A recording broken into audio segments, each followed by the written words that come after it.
frontier town of Port Williams on the western seacoast of Canada. Jumping off place for the great lumber forests, the far northern gold country, and tonight, that realm where the impossible and the incredible are commonplace.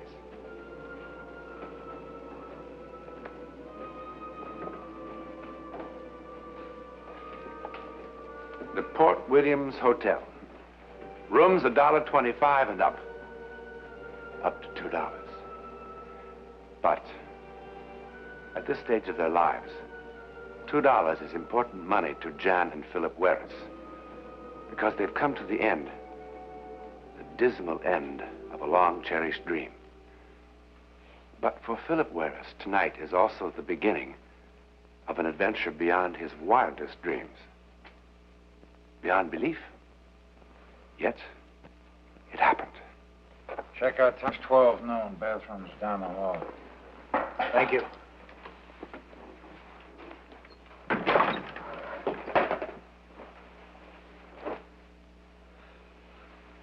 Well, we've sure come a long way, haven't we? I guess we can stand it here for one night. Yeah. Oh, Phil, not the end of the world. Anyway, what have we lost? 8 or 9 months? That's not all we lost. We lost the farm, every dime we saved. We didn't even have enough money to buy a pair of shoes or dresses. That lousy flat we lived in for 3 years. Hamburgers or spaghetti every night, month after month. You don't like my spaghetti? And I've given you nothing but a bad time ever since we've been married. We stop? Ooh, so you were a bust as a farmer. You're a darn good newspaper man. The Gazette'll be very glad to have you back. You'll see. Oh, sure. All I have to do is tell them I'm coming, and they'll arrange a ticker-tape parade around Dominion Square. Why don't you go down and get the train tickets? The walk will do you good. Because I don't have the money. What? I said I don't have the money. What about the money from the farm? Well, we didn't get $3,500 the way I said. We only got 28. 22 we owed on the mortgage, and the creditors got the rest. You mean we're broke? Not even enough for a train fare? Not even enough for this room for very long. Oh, that's why you were so depressed. What are we gonna do, Phil? Well, I'll try to get a job. I don't know what, but we won't starve. Now, look, we will be able to save enough to get back to Montreal eventually. Eventually? How long is eventually? Look, I know I made a mess of things. Oh, baby, now please don't cry. We'll make out. Okay.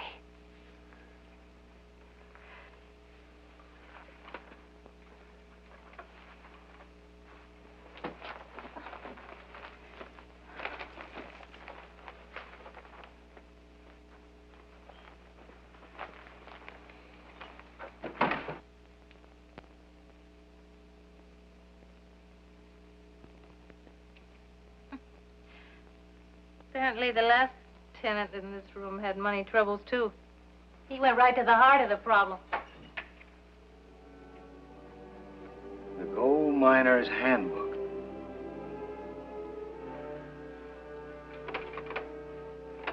First thing tomorrow, I'll try to find us a place where we can fix our meals.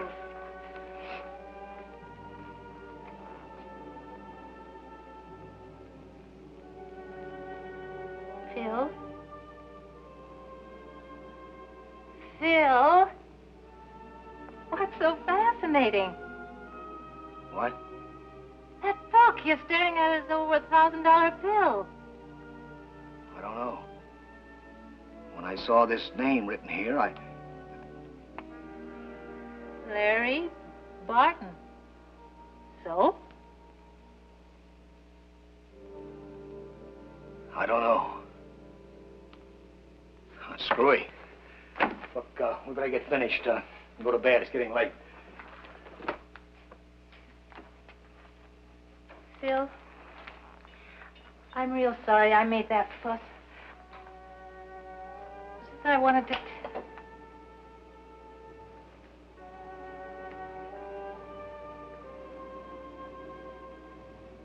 Phil.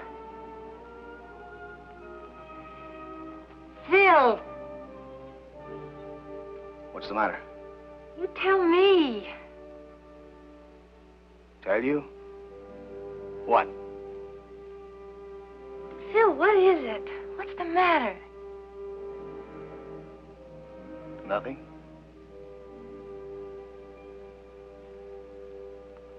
Nothing.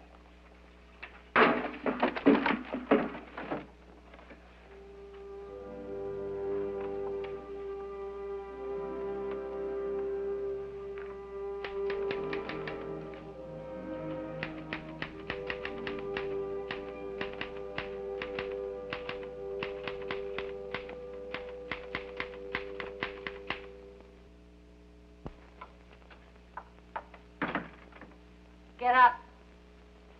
Boy, there's going to be a line at that bathroom door.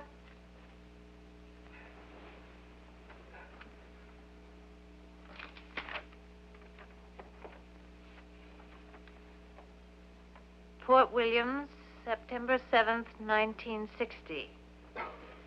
Out of the gold country of the far north today came a shocking story of the corruption of the human spirit caused by the poisonous erosion of greed. Just 3 months ago, Lawrence Barton, 42, and his 38-year-old brother, Robert, took the train from Quebec to this west coast port town. After purchasing gold mining equipment and supplies here, they embarked for Skagway, and there set out on horseback for the vast country of the Canadian Yukon. The club-footed Lawrence and his younger brother... Club-foot. That's laying it on a little thick, isn't it? Maybe, but it's got a great start. Such modesty. Since when did you become a writer? I didn't write this. You didn't? Are you serious? Now, wait a minute. I mean, I do recall waking up. Yes, I woke up suddenly, thinking about that gold miner's handbook for some strange reason. And I got out of bed, and I picked it out of the wastebasket. But that's all I remember. I don't recall writing anything or even going back to bed. Boy, get into the shower and wake up.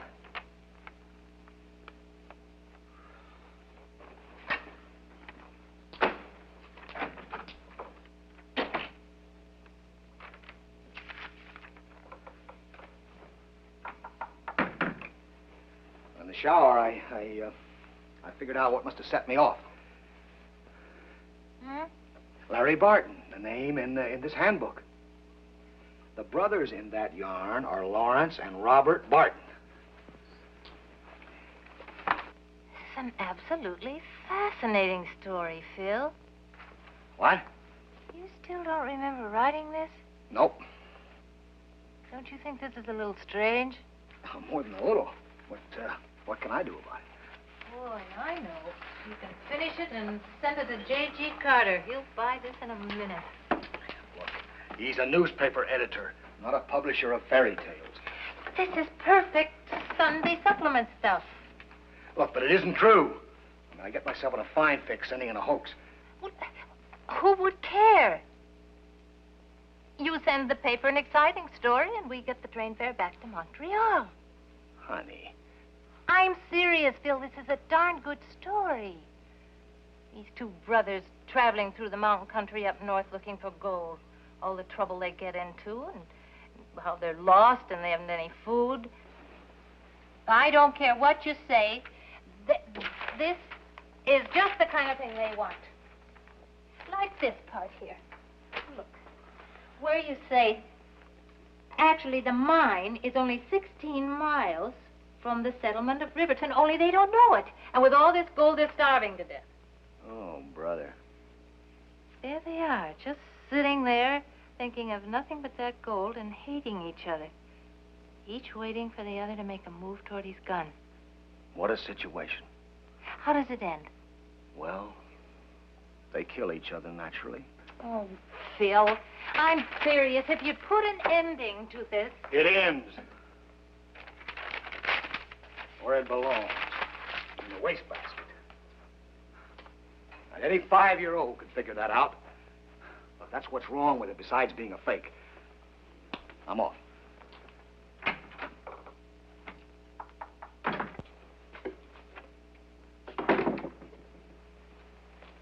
Oh, Mr. Warren, the train just came in from the east. Thanks.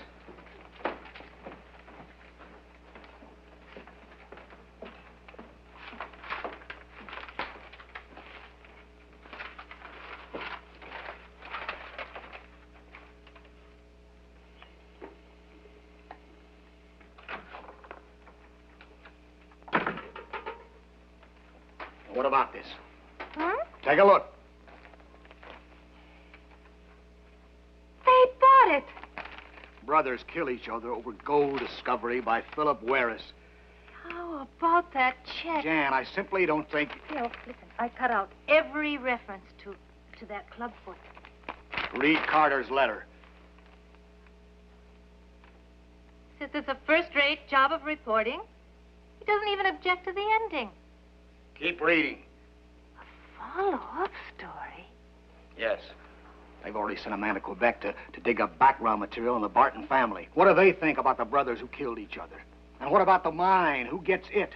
Don't you see the wonderful possibilities of exploiting this story? And they'll want pictures, too. Of the mine, of the bodies, of me. Oh, you're making a celebrity out of me. Do you know that? A fraud. Well, the least that'll happen, I'll never work for another newspaper as long as I live. Sorry, I just didn't think of all those things. I'll say you didn't think. But I just wanted us to have enough money so I could get to a decent hospital. Hospital? Jan, why didn't you tell me? Hospital? Whatever possessed you to go...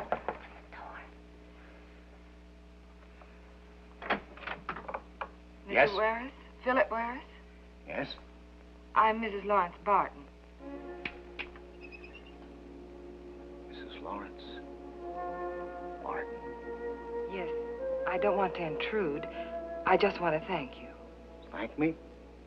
Yes, I suppose I knew Larry was dead. I hadn't heard from him in over 3 months. But I'd never have known what really happened if I hadn't read your story. Mrs. Barton, please, come here. Sit down. Thank you. Mrs. Barton, your husband stayed in this room. Well, at least I think he did.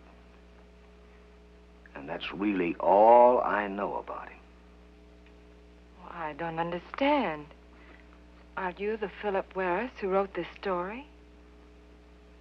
Yes. I wrote it. But I made it up, Mrs. Barton. Why are you lying to me? I'm not. When we took this room, we found a book belonging to your husband with his name in it. And I unconsciously just used his name.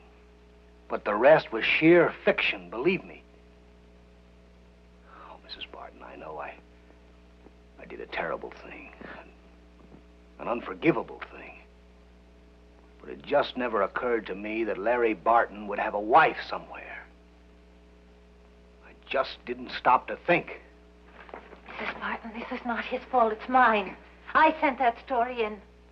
You see, we needed money. Oh, stop it! Stop it! Are you both insane, or do you think I'm a complete fool? I can't imagine why you're trying to do this to me. But I'm going to claim my husband's body, and Robert's too. And you'd better not try to do anything further to prevent me. Mrs. Barton, please, wait a minute, wait. Now, Mrs. Barton, does your husband really have a brother named Robert? And did they go up north together? But what about the other things of the story?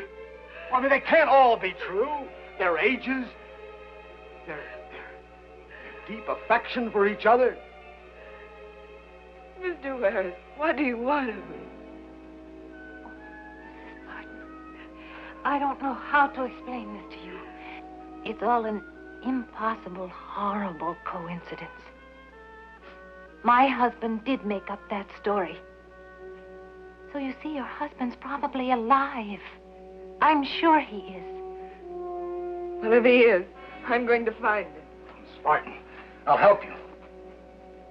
Believe me, if he's alive, I'll find him.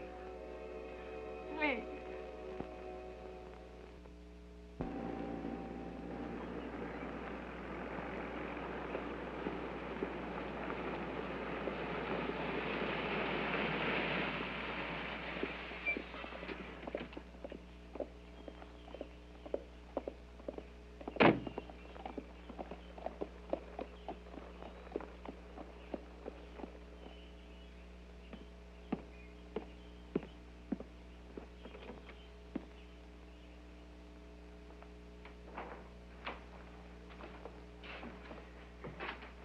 I do. Oh, hello.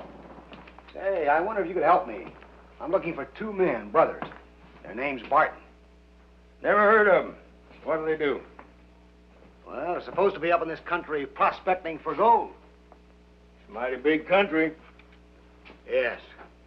Well, can you tell me this? Is there any gold mining at all in this area?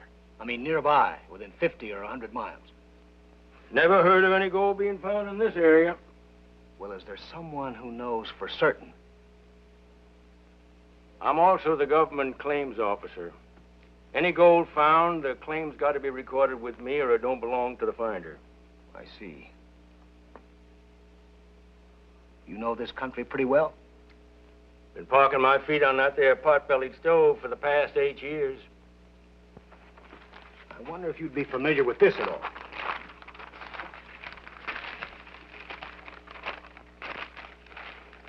Just 16 miles east of Riverton, they came upon their first sign of human habitation in more than 11 weeks. A miner's cabin on the south shore of a small heart-shaped lake. But there was no one in the cabin. They forded the shallow water and came upon a small one-man mine. Inside, they found the miner.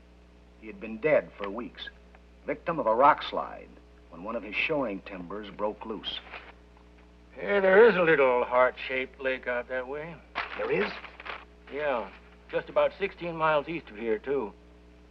I haven't been up there in a couple of years, but I don't think you'd find a cabin or a mine or not to mention a miner.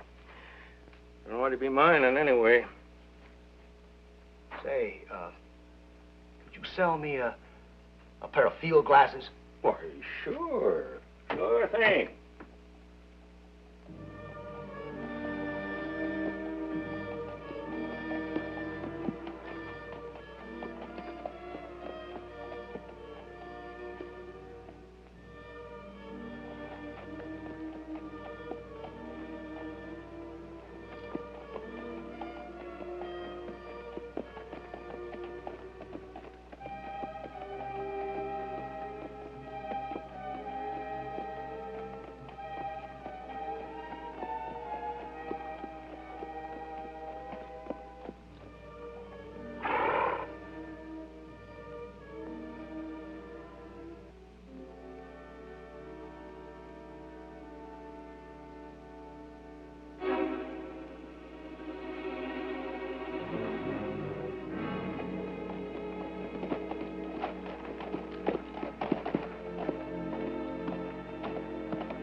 Lawrence Martin?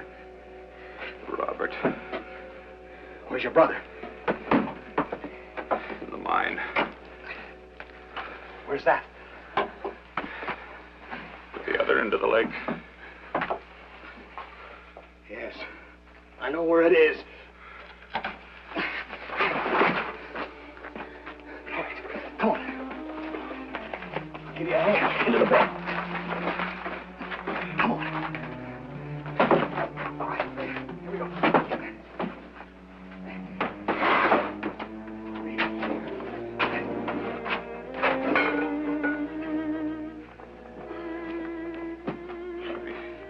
Be careful, he'll shoot.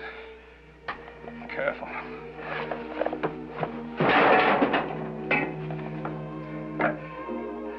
Look, I'll go for help. I'll be back as soon as I can.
Martin.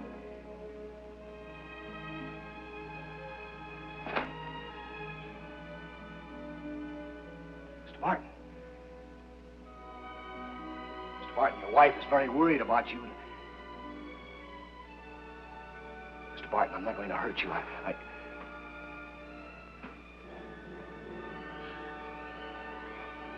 Mr. Martin, your wife is in Fort Williams, and she wants...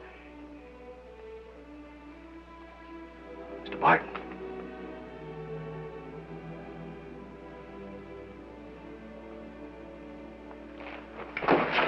Mr. Martin.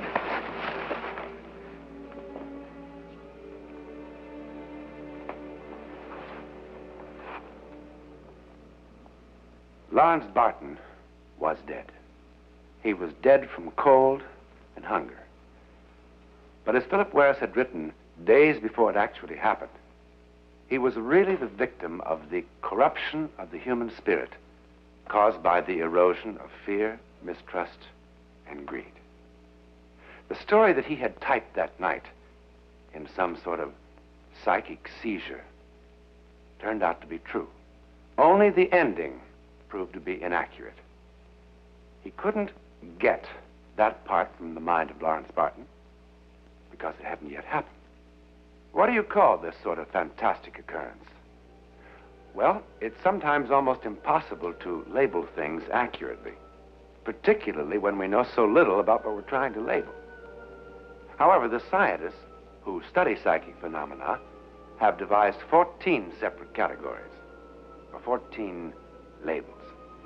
They are precognition, possession, clairvoyance, and so on. And as research continues, more are being added. Is the story you've just seen, then, telepathy, or psychometry, or perhaps both? Or perhaps both and more? No one can say yet for certain. All that we can say for certain is that the story you've just seen is not fiction. It happened.